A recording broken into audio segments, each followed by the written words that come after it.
된 아내와 함께 살고 있습니다. 사고가 났을 때의 사건을 지금도 생각하면 하루하루 버티기 힘들 정도로 너무나 힘이 드네요. 아내와 5년 전 강원도로 여행을 가고 있었습니다. 2년 연애 후 결혼했고 워낙 서로 바빠서 제대로 여행 한번 못 가봤기 때문에 큰맘 먹고 1박 2일로 떠났어요.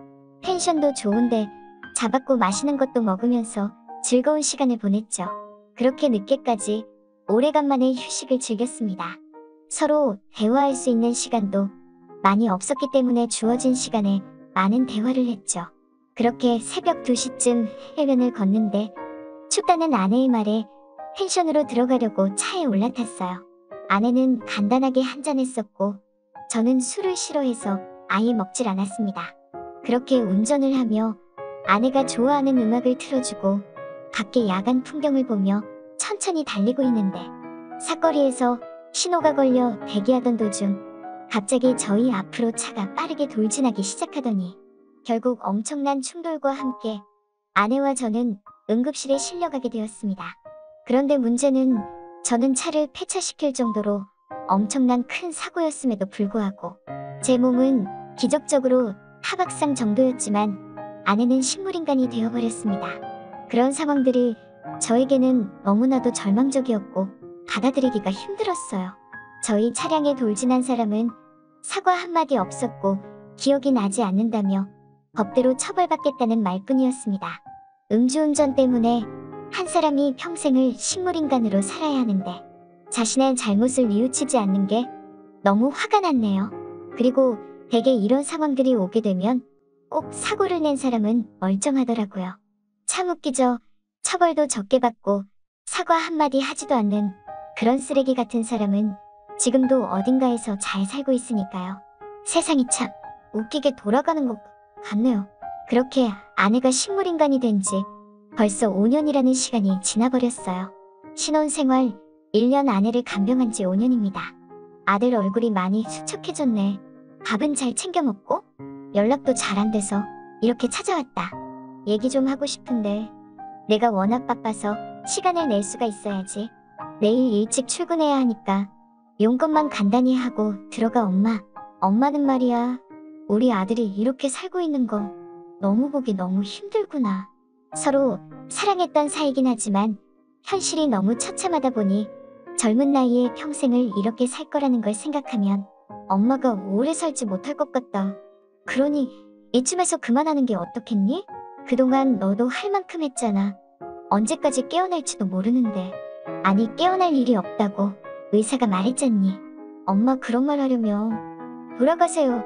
정작 저는 가만히 있는데 왜 또 그러세요? 저 지금 전혀 힘들지 않고요. 예전이나 지금이나 제 사랑은 변함이 없어요. 그리고 떠날지 말지도 제가 결정해요. 수경이 곧 깨어날 수 있을 거예요. 지금 치료 잘 받고 있고 수경이도 일어나려고 열심히 힘쓰고 있을 겁니다. 다음에도 이런 쓸데없는 말씀 하신다면 그때는 엄마 얼굴 보기 힘들 것 같아요. 제가 오늘은 너무 피곤해서요. 이만 돌아가 주세요. 다음에 집에 한번 찾아뵐게요. 배웅 못해드려 죄송해요. 너는 지금 이게 정상적인 생활 같니? 얘를 봐라. 목에 호스를 연결해서 제때 가래를 제거하지 않으면 폐렴 증상까지 나타나서 언제 세상을 떠날지 모를 정도로 심각한데 잘 이겨내고 있다고? 엄마는 현실을 말하는 거야. 죽은 거나 다름없는 사람 앞에서 언제까지 있을 건데 얘가 세상 떠난 뒤에 혼자 남겨줄 너는 나이 먹을 대로 다 먹고 새 출발하기 힘들 정도로 정신적인 스트레스 받아서 그렇게 늙어 죽을 거니? 평생 혼자 살 거야? 산 사람은 살아야지. 언제까지 희망 없는 사람 붙잡고 있을 건데. 속이 썩어 문드러진 엄마 아빠는 생각은 안 하니? 엄마 이제 그만하세요 좀. 저는 이렇게 정상적으로 생활하고 있는데 수경이는 5년을 손가락 하나 움직이지 못하고 누워 있었어요. 수경이가 부모가 없는 것도 아니고 하루하루 힘들게 버티고 계신 장모님도 계신다고요. 엄마는 아빠라도 있죠. 장모님은 수경이 이렇게 되고 장인어른까지 사고로 세상을 떠나셨는데 얼마나 충격이 크시겠어요. 이럴 때일수록 서로 보듬어줘야 하는 거지 포기하는 게 방법은 아니에요. 지금 모두 힘들겠지만 서로 의지한 채 버티고 있는데 누구 하나라도 떨어지게 된다면 무너지는 거 한순간이에요. 그러니 앞으로 이런 말 하지 말아주세요. 엄마 마음을 모르는 거 아닙니다. 하지만 아빠가 누워 있었다면 포기하셨을까요? 입장을 바꿔 생각한다면 절대 그렇게 하지 못했을 겁니다. 제 사랑은 지금이나 예전이나 변함이 없었기 때문에 엄마에게 모진 말 하게 되었네요. 그리고 뒤이어 장모님께서 들어오셨습니다. 아내가 있는 방에서 나오다가 저와 엄마가 싸우는 소리를 다 들으셨는지 죄스러운 얼굴로 고개를 떨군 채 인사를 하니 저희 엄마는 속 터진다며 우리 아들이 인생 어떡할 거냐고 오열을 하면서 나가셨습니다. 아무 말 없이 비틀거리고 계신 장모님 부축해서 좀 쉬시라며 방으로 모셔다 드렸습니다. 병원 생활 4년 정도 했고 지금은 저희 집에서 아내와 저 그리고 장모님과 같이 생활하고 있습니다. 워낙 병원 생활에 지쳐있기도 하고 공기도 좋지 않은 것 같아 전원주택으로 이사했네요. 현재 간병인이 3명 붙어서 도와주고 계십니다. 금전적으로 꽤 많은 돈이 나가긴 하지만 아내의 몸이 조금이라도 좋아질 수 있다면 사소한 거라도 뭐든 다 해주고 싶었습니다. 그리고 병원보다 집에서 지내는 게 훨씬 편했어요. 그런데 최근 들어 장모님께서 저를 대하시는 게 많이 달라지기 시작했는데요. 워낙 무뚝뚝한 분이셔서 말수도 많이 없으신데 제가 집에 들어오기만 하면 제 옆에 있으면서 평소에 잘하지 않던 말들도 하면서 저를 따뜻하게 대해주셨습니다. 오늘도 고생했네. 손 서방이 좋아하는 갈비찜 해놨으니 저녁 먹게 얼른 씻고 나오게. 그리고 간병인 분들 일찍 퇴근시켜. 왜 저는 라면 하나 끓여 먹으면 되는데 저녁을 다 하셨어요. 그리고 간병인 분들 일찍 퇴근시키면 장모님께서 고생하실 텐데 왜 그러셨어요? 괜찮네. 간병인 분들도 많이 지쳐 보이고 이런 날도 있어야 다음날 우리 수경이 돌봐주는데 사소한 거라도 신경 써주지 않겠나. 그렇게 장모님께서는 주방에 가셔서 저녁 준비를 하고 계셨고 저는 씻고 나와서 식탁에 앉았습니다. 평소 같으면 저와 같이 앉아서 저녁을 먹지 않는데 장모님 분위기가 좀 달랐습니다. 오늘 하루 어떤 일이 있었는지 이런저런 이야기를 하시면서 제 밥그릇에 반찬도 올려주면서 저를 보며 밝게 웃어주셨습니다. 원래의 장모님의 성격과는 180도 다른 모습에 좀 당황하기도 했지만 이런 분위기도 나쁘지 않았어요. 집에 들어오면 항상 우울한 기분이었는데 장모님께서 밝게 맞아주셔서 조금이나마 기분이 풀어졌네요. 제가 먼저 장모님께 밝게 웃어주면서 친근하게 다가가야 했는데 그렇지 못해 정말 죄송했습니다. 장모님께서 해주신 갈비찜을 맛있게 먹고 저를 하루 종일 기다리고 있던 아내의 얼굴을 보려고 방으로 들어갔습니다. 언제나 저에게 한결같은 모습으로 저를 기다려주고 있는 아내는 웃지도 않고 울지도 않고 그저 평온한 얼굴로 눈을 감고 있었네요. 그렇게 한참을 아내가 누워있는 방에서 함께 있다가 다음날 아침 일찍 출근을 해야 하기 때문에 제 방으로 들어가 이것저것 정리하다 보니 새벽 시간이 되었고 몸이 많이 피곤해 침대에 누웠는데 노크 소리가 들려오면서 장모님께서 제 방에 들어와도 되냐며 물어보시길래 늦은 새벽 무슨 일인지 몰라 일단 들어오시라고 했어요. 조심스럽게 방 안으로 들어오신 장모님께서 제 눈치를 살피더니 옆에 앉아도 되냐며 물어보시길래 평소 장모님 행동이 아니라서 당황하기도 했지만 옆에 앉으시라고 했습니다. 그런데 장모님 손을 보니 맥주가 2캔이 들려 있었고 저에게 한 개를 건네주면서 잠시 동안의 침묵을 깨며 떨리는 목소리로 저에게 조심스럽게 말을 꺼내셨습니다. 우리가 알고 지낸 지도 벌써 7년 넘었나. 수경이랑 연애할 때부터 봤으니까 그 정도 되는 것 같은데 그동안 참 많은 일들이 있었지. 자네도 잘 알겠지만 내가 워낙 말수도 적고 감정 표현을 잘 안 하는 성격이라 지금 이런 내 모습에 많이 당황했다는 거 아네. 그런데 오늘 아니면 내 마음을 표현할 날이 없을 것 같아. 이렇게 늦은 새벽에 자꾸 참았던 속마음을 꺼내려고 하네. 우리 수경이 아직도 많이 사랑하고 있나 하지만 그 사랑 오래가지 못할 걸세.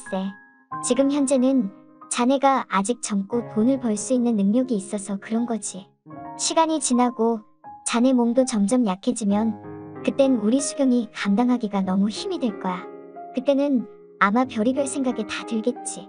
그래서 하는 말인데 우리 여기까지 하세. 그동안 정말 고마웠네. 나도 자네에게 의지하면서 어떻게든 우리 딸 원래대로 돌아오게끔 해줬으면 좋겠지만 그건 나의 이기적인 생각일 뿐이겠지. 자네 미래를 망치는 일인 것 같아 더 이상 말리고 싶지 않네. 자네도 한 번뿐인 인생인데 이렇게 살아가면 내 마음도 편치가 않아. 하루하루 가시방석에 앉아있는 느낌이라네. 그러니 이제 지금 짊어지고 있는 짐들 모두 나에게 던져주고 이제 새로운 삶 살길 바라네. 내일 수경이와 이 집에서 나갈 테니 그런 줄 알게. 이제 우리의 인연 여기서 끝내기로 하고 더 이상 만나지 않았으면 하네. 내가 손서방 엄마였어도 똑같이 행동했을 걸세. 내 아들이 아무것도 할 수 없는 식물인간. 여자한테 자기 인생을 평생 동안 바치면서 산다는 걸 생각하니 가슴이 무너지고 찢어진다네. 그런 삶을 살라고 배 아파 낳은 것도 아니고 좋은데 취직시키려고 뼈 빠지게 뒷바라지 시킨 것도 아닌데 이런 삶을 살고 있는 거 보면 얼마나 힘들겠나. 자네가 우리 수경이 사랑하는 마음 너무나 잘 알고 있고 여기까지 했으면 충분하니까 이제 새로운 삶 살길 바라네. 그동안 고마웠고 평생 잊지 못할 걸세. 자네가 무슨 말을 할지 알기 때문에 의견 듣지 않을 테니 먼저 일어나 보겠네. 그럼. 갑작스러운 장모님께서 일방적인 말에 할 말을 잃었고 거실에서 울려 퍼지고 있는 흐느끼는 소리에 가슴이 아팠습니다. 엄마가 오셔서 했던 얘기들 모두 듣고 계셨으니 그 마음 얼마나 힘드셨을까요? 같은 부모의 입장에서 생각해보면 저희 엄마 마음 충분히 이해하셨겠죠. 이런 상황이 오다 보니 잠도 오지 않아 한참을 침대에 앉아있다가 동이 트고 아내 얼굴이 보고 싶어 아내가 누워있는 방으로 들어가려 하는데 장모님께서 아내에게 하는 말을 듣곤 저는 오열하고 말았습니다. 차라리 이럴 거면 그냥 세상 떠나면 되지. 왜 이렇게 끈질기게 버티고 있어서 우리 모두를 힘들게 하는 거니? 이게 사람 사는 거니? 아무리 내 자식이라도 이렇게 사는 건 죽느니만 못하다. 그런데 뒤돌아서면 남인 손서방은 오죽하겠는가. 힘들게 밖에서 일하고 들어오면 넌 맨날 누워만 있고 호스에 가래나 제거해주면서 식물 키우는 것처럼 아무런 감정도 전해받지 못하니 정신적으로 얼마나 힘이 들겠어. 이제 손서방 그만 놔주고 각자의 인생으로 떠나자. 수경아, 엄마가 한 행동에 대해서 너무 원망하지 말고 우리 이따가 손서방 출근하면 나갈 테니까 각자의 삶을 살도록 하자. 더 이상 이렇게는 못 살겠어. 아내의 방에서 장모님께서는 한참 동안 눈물을 흘리더니 밖으로 나오셨고 제가 문 앞에 있는 모습을 보시고는 화들짝 놀라시더니 급하게 화장실로 들어가셨네요. 저는 아내에게 천천히 다가가 얼굴을 쓰다듬고 점점 굳어가는 손을 주물러주며 아내를 바라보고 있는데 제가 흐느끼는 소리를 들은 건지 눈물 한 방울 나지 않던 아내의 눈에서 눈물이 흐르는 걸 확인할 수 있었습니다.